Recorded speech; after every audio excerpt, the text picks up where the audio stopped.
Welcome to week 23 of Chronological Bible Teaching's Bible Literacy Movement.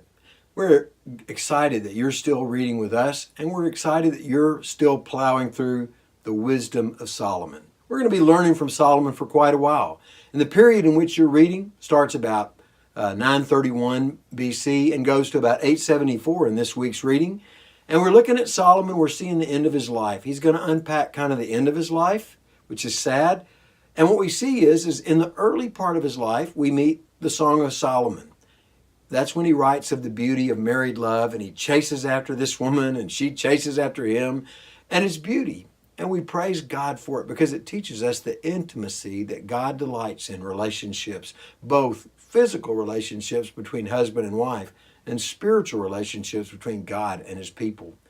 Then, in the middle of his life, he wrote the Proverbs when he was building, excited, training, teaching others. And in fact, God used him to extend the blessing of Abraham to all the nations. Because 1 Kings tells us in 10:24 that all the kings of the earth came to hear the wisdom of Solomon. What was God doing? Just as he used Joseph to bless the nations physically, and all the nations were spared from the famine because of Joseph's wisdom, so God is now using Solomon to bless the nations spiritually by sending them his wisdom to every corner of the earth. Some scholars think that in about the 200 years after Solomon's death, all the great wisdom traditions of the world appear, most of them greatly influenced by Solomon.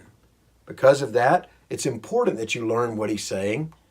As you read through Solomon, you see the beauty of married love. You see the wisdom that God gives, but you also listen to an older, sadder, and wiser Solomon. His heart's departed from the Lord for a while, but just before he dies, apparently, there's a return. Ecclesiastes is that return. He writes in Ecclesiastes of life under the sun. This phrase, used 26 times in the book, is the key of the book. It tells us that Solomon's not talking about heaven and hell, but he's talking about life on this earth. And in this life on this earth, he warns us that everything is futile, meaningless. He loves this word, and it expresses his heart. Things apart from God are meaningless. Money apart from God, meaningless. Wisdom apart from God, meaningless. Inheritance apart from God, meaningless. And so what do we learn from Ecclesiastes? Well, he teaches us some great truths. First, he teaches us to enjoy life. He warns us of the importance of contentment. He's had all that the world could offer, and he's come to realize that just a little with contentment is even better. He tells us the good of his labor is the only thing that's important. He warns us about being overly righteous or overly wicked. What does that mean? Well, it really just means that if you start looking at you, how spiritual you are, you'll get your eyes off the Lord. But if you keep your eyes on the Lord, you'll be the man or woman that God wants you to be.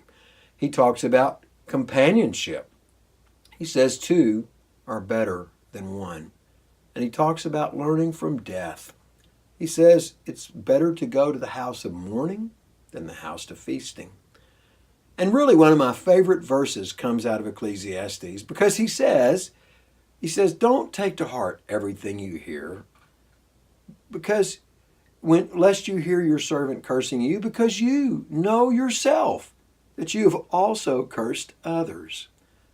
What a word for our generation who gets offended at everything. Solomon tells us, don't do that. Solomon, finishing this book, tells us that the real lesson of life is fear God, keep his commandments. This is the whole duty of man. And when we learn that, we see Solomon teaching us the best thing he can give to us, to live in the fear of the Lord. Solomon's book finishes, as does his life. He declines, he dies. His death leaves a vacuum that's moral because he stepped away from God, a vacuum that's spiritual because he's disobeyed God, and now his son Rehoboam comes in and fails. Instead of listening to the counsel of the old men, this 30-year-old who's still a spoiled little boy listens to his peers, and the kingdom divides. And now we move to the divided kingdom era. Jeroboam becomes the king of the northern kingdom. 10 tribes are loyal to Jeroboam, although people from every tribe do move to Jerusalem, and all 12 tribes are represented in the southern kingdom.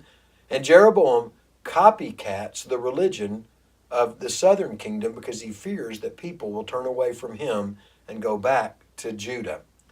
He creates a religion that is syncretistic, which means he blends different religions. He takes a little bit from Israel, their worship, their true worship, and he creates different days, different priests, different ceremonies, different festivals, but they look like Israel's religion. Enough like to fool the people, enough different to keep their hearts away from the true God. And Jeroboam ends up splitting the kingdom. We end the week by reading the life of Asa. Asa starts so well. God gives him a great victory over a 1,000,000-man army, but he ends so poorly. He sees Baasha come against him, and he believes that the answer to Baasha is to take his money and God's money and make a covenant with the king of Syria. It all works, and he's able to defeat Baasha's plan, but he missed God's plan. God said, "Don't you know that I was going to give the kingdom of Syria into your hand?" Asa squandered his potential, missed out on the opportunity, and learned sadly from one of the greatest verses of the Bible that the eyes of the Lord run to and fro throughout the whole earth to show himself strong in behalf of those whose heart is perfect toward him. What a great promise. But God finishes the verse by saying to Asa, "Because of this you have done foolishly. From now on you will have wars." As you read, learn the lessons that God wants you to learn. Watch out for meaningless lives. Don't live without meaning. Fear the Lord. Have a great week reading. God bless you.